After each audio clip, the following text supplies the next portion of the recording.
It's not surprising that we are in a divided house, pro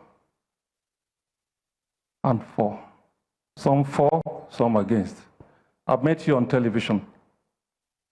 My friend, we met on television. So I'm happy I'm meeting you today. And I'm sure after now you're going to entertain me. Frankly speaking, we cannot isolate the issues in Rivers State from the wider, very pathetic situation, political situation in this country.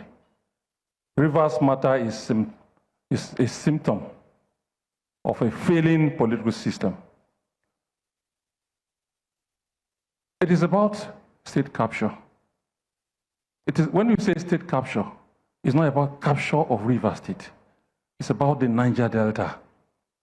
I happen to be the chairman of all the ethnic president generals in the Niger Delta. I will discuss these issues from that perspective, that because our region is very rich, the policy of balkanization has been perpetrated over the time. The policy of divide and rule, the policy of making us fight against ourselves. And just like the colonial period, where we do that infighting, where there's crisis orchestrated, using our own people to cause crisis, then the federal government will have an inroad and begin to exploit our resources while we clap hand for those persons. Some persons have made themselves agents of exploitation. They are easily used.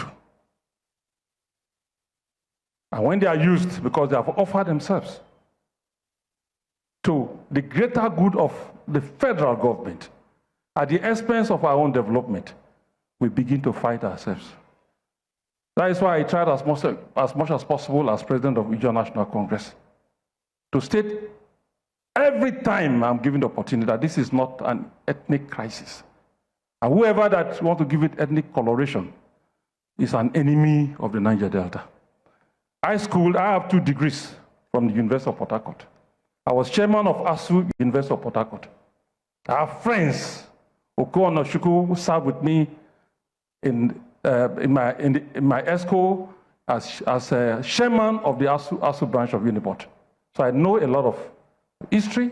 I'm pained with what is happening in the state. So, ladies and gentlemen, beyond the leadership issue, there's a greater followership problem.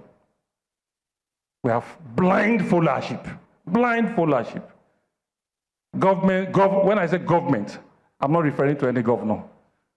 But deploying the Putin's philosophy, impoverish the people, starve the people, then throw grains and they will follow. And many of us are following. No ideology, like Ankyo said. People are flirting from one political party to the other. In fact, a former chairman of PDP in my local government area visited me today. And I said, "Are you all have gone to APC?" He said, "Yes, sir." He now told me, "Do you know that I don't even have or know the first section of the APC constitution?" It's a movement of cows. It's a Malu-like movement. Malu-like movement from one federal to the other. Which kind of leader? Moving from one. So, followership is irresponsible. At the age of 40, 45, even your own child, even in the Bible, when Abraham was going with his son to say, "Let us go and offer sacrifice," that small boy asked, "The firewood there?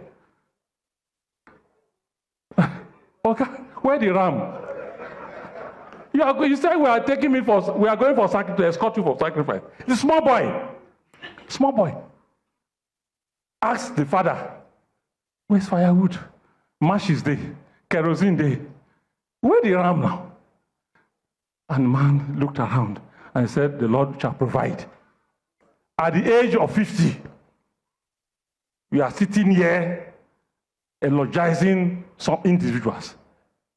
You are worshiping individuals like you have. And these individuals are not actually better than you. They are only opportunists. Only opportunists.